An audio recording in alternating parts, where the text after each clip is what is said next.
Festival തുടങ്ങിയതിന് ശേഷം ഞാൻ ഉറങ്ങിയിട്ടില്ല. രാത്രി അവിടുത്തെ സമയം 3 മണിക്കും 3:30 മണിക്കും 4 മണിക്കും 4:30 മണിക്കും 5 മണിക്കും ഒക്കെ ഞാൻ സെൻട്രൽ ഗവൺമെൻറ്റിൻ്റെ മിനിസ്റ്റേഴ്സുമായിട്ടും അവിടുത്തെ ബ്യൂറോക്രസിയുമായിട്ടും സംസാരിച്ച് നമ്മുടെ ഓരോ നൂലാമാലകൾ ഞാൻ മാറ്റിയെടുത്തുകൊണ്ടിരിക്കുകയായിരുന്നു.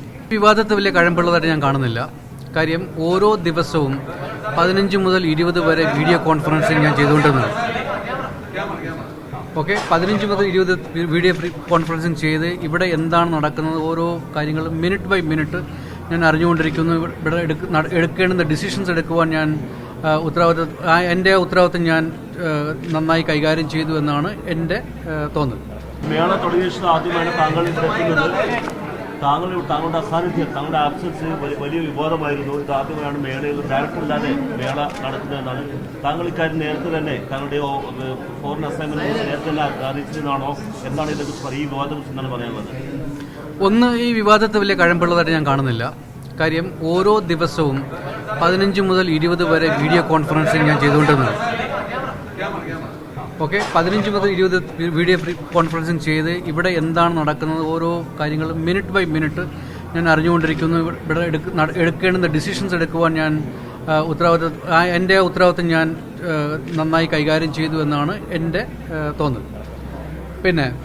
ഞാനിവിടെ ഈ സമയത്ത് ഞാൻ ഉണ്ടാകില്ല എന്ന് വളരെ കൃത്യമായി ഗവൺമെൻറ് ഞാൻ അറിയിച്ചിട്ടാണ് ഞാൻ ഈ ചാർജ് എടുത്തത്. കാരണം ഞാനൊരു സിനിമയുടെ വർക്കുമായി ബന്ധപ്പെട്ട് ലണ്ടനിലാണ്.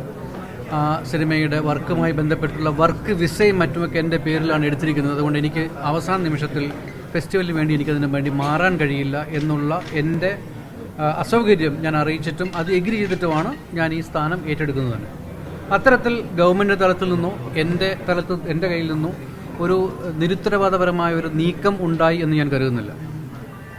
ഞാനിവിടെ ഉണ്ടായിരുന്നു വിർച്വലി. കോവിഡ് നമ്മളെ പഠിപ്പിച്ചത് എന്താ? We can work virtually. Every moment I was here. Every decision. Actually, festival തുടങ്ങിയതിന് ശേഷം ഞാൻ ഉറങ്ങിയിട്ടില്ല. രാത്രി അവിടുത്തെ സമയം 3 മണിക്കും 3:30 മണിക്കും 4 മണിക്കും 4:30 മണിക്കും 5 മണിക്കും ഒക്കെ ഞാൻ സെൻട്രൽ ഗവൺമെൻറ്റിൻ്റെ മിനിസ്റ്റേഴ്സുമായിട്ടും അവിടുത്തെ ബ്യൂറോക്രസിയുമായിട്ടും സംസാരിച്ച് നമ്മുടെ ഓരോ നൂലാമാലകൾ ഞാൻ മാറ്റിയെടുത്തുകൊണ്ടിരിക്കുകയായിരുന്നു. ഞാൻ പോകുന്നതിന് മുൻപും നമ്മുടെ ഇവിടുത്തെ വന്നിരിക്കുന്ന 35ഓളം ഇൻ്റർനാഷണൽ ഡെലിഗേറ്റ്സിന് വേണ്ടുന്ന പൊളിറ്റിക്കൽ ക്ലിയറൻസ് ഉൾപ്പെടെയുള്ള കാര്യങ്ങൾ, വിസ അപ്ലൈ ചെയ്യുന്നതിനുള്ള പൊളിറ്റിക്കൽ ക്ലിയറൻസ് ഉൾപ്പെടെയുള്ള കാര്യങ്ങൾ ചെയ്തിട്ടാണ് ഞാൻ ഇവിടുന്ന് പോകുന്നത്. അപ്പോൾ അങ്ങനെ ഒരുപക്ഷെ നിങ്ങൾ എന്നെ ടാഗോർ തിയേറ്ററിൻ്റെ കവലയിലിരുന്ന് നിങ്ങൾ എന്നെ കണ്ടില്ല, അത്രയേ ഉള്ളൂ. അല്ലാതെ മറ്റ് എല്ലാ ഫങ്ഷനിങ്ങിലും, ഒരു അക്കാഡമിയുടെ ഒരു ഓർഗനൈസേഷൻ്റെ എല്ലാ ഫങ്ഷനിങ്ങിലും ഒരു ചെയർമാൻ എന്ന നിലയിൽ എന്തൊക്കെയാണോ ഡിസിഷൻ മേക്കിംഗ് എടുക്കേണ്ടത് അതെല്ലാം സമയത്തിന് മുൻപായി എടുത്തിട്ടുണ്ട്. ഗവൺമെൻറ്റിനെ അറിയിച്ചിട്ടുണ്ട്, ഗവൺമെൻറ്റുമായി ഡിസ്കസ് ചെയ്തിട്ടുണ്ട്. അപ്പോൾ ഓരോ പൊളിറ്റിക്കൽ ഡിസിഷൻ വരുമ്പോഴും അത് ഞാനുമായി ഡിസ്കസ് ചെയ്തിട്ടാണ്, ഞാനും മിനിസ്റ്ററുമായിട്ട് ഡിസ്കസ് ചെയ്തിട്ടാണ് ഞങ്ങൾ എടുക്കുന്നത്, തീരുമാനം എടുത്തിട്ടുള്ളതും എന്നെ അറിയിച്ചിട്ടുള്ളതും ഞാൻ അവരെ അറിയിച്ചിട്ടുള്ളതും. അത്തരത്തിൽ യാതൊരു വീഴ്ചയും വന്നിട്ടില്ല, യാതൊരു പകപ്പിഴയും വന്നിട്ടില്ല. അപ്പം ഞാൻ ഇവിടെ ഉണ്ടായിരുന്നുവെങ്കിലും നമ്മൾ ഇന്ന് ഇഫ്കയുടെ 30ാമത്തെ എഡിഷനിൽ ഇവിടെ ഉണ്ടായ ക്രൈസിസ് ഞാനിവിടെ ഉണ്ടായിരുന്നുവെങ്കിലും ഉണ്ടായാനെ. അത് നമ്മൾ ആ ക്രൈസിൽ നിന്ന് പുറത്തു വരുന്നതും ഇതേ രീതിയിൽ തന്നെ ആയിരുന്നേ. ഇതൊന്നും യാതൊരു മാറ്റം ഉണ്ടായിരുന്നു. അതെ, അതാണല്ലോ ക്രൈസിസ്. ഇഫ്കയുടെ 30ാം എഡിഷനിലുണ്ടായ ഏറ്റവും വലിയ ക്രൈസിസ് എന്ന് പറയുന്നത് അതാണ്. ആ ക്രൈസിസ് ഞാനിവിടെ ഉണ്ടായിരുന്നെങ്കിലും ഉണ്ടായാനെ. തീർച്ചയായിട്ടും ഇല്ല. ഞാൻ അതിൻ്റെ ചില കാര്യങ്ങൾ നിങ്ങളോട് പറയാൻ ആഗ്രഹിക്കുന്നു. അതായത് എല്ലാ വർഷവും നമ്മൾ ഇന്റർനാഷണൽ ഡെലിഗേറ്റ്സിനെ ഇൻവൈറ്റ് ചെയ്യുമ്പോൾ, ഞാൻ ഇതിന് മുൻപും GC ഇരുന്നിട്ടുണ്ട്, നമ്മുടെ ഇഫ്കയുടെ GC ഉണ്ട്. അപ്പം ഞാനിത് പരിചയമില്ലാത്ത ഒരാളാണ് പറയുന്നത് നിങ്ങൾ കരുതണ്ട. നമുക്ക് ഫിലിം മേക്കേഴ്സിനെ ഇൻവൈറ്റ് ചെയ്യുമ്പോൾ അവർ ബിസിനസ് വിസയിൽ വന്നാൽ മതി. ബിസിനസ് വിസയിലാണ് നമ്മൾ അപ്ലൈ ചെയ്യുക. ഈ ബിസിനസ് വിസയ്ക്ക് അത്ര വലിയ നൂലാമാലകളൊന്നുമില്ല. ഇത്തവണ നമ്മുടെ ഫെസ്റ്റിവൽ തുടങ്ങുന്നതിന് മുൻപ് IB ഒരു നോട്ടീസ് ഞങ്ങൾക്ക് അയച്ചു. എനിക്ക് നേരിട്ടാണ് നോട്ടീസ് കിട്ടിയത്. ആ നോട്ടീസിൽ കൃത്യമായി പറഞ്ഞിരിക്കുന്നത് ഇത്തവണ വരുന്ന എല്ലാ ഇന്റർനാഷണൽ ഡെലിഗേറ്റ്സും കോൺഫറൻസ് അല്ലെങ്കിൽ സിംപോസിയം എന്ന കാറ്റഗറിയിലുള്ള വിസയിൽ മാത്രമേ വരാൻ പാടുള്ളൂ.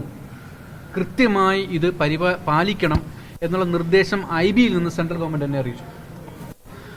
ആ കോൺഫറൻസ് വിസ അപ്ലൈ എന്ന് പറഞ്ഞാൽ അത് വലിയ നൂലാമാലയാണ്. അത് നമ്മൾ അപ്ലൈ ചെയ്യണം, എല്ലാ ലിസ്റ്റും കൊടുക്കണം. അതൊരു പോർട്ടലിലാണ് അപ്ലോഡ് ചെയ്യേണ്ടത്. എന്നിട്ട് നമുക്ക് ആരുമായിട്ടും സംസാരിക്കാൻ പറ്റത്തില്ല. ക്രെഡിറ്റ് കാർഡുകാരോട് സംസാരിക്കുന്നതിനൊക്കെയാണ്, ആരുമില്ല. പോർട്ടൽ എന്താണോ പറയുന്നത് അത് നമ്മൾ പിന്നെ ചെയ്യണം. അപ്പോൾ അതിന് കാലതാമസം വരും. പോർട്ടൽ പറയുന്ന എല്ലാ കാര്യങ്ങളും നമ്മൾ ചെയ്തുകൊണ്ടേയിരുന്നു.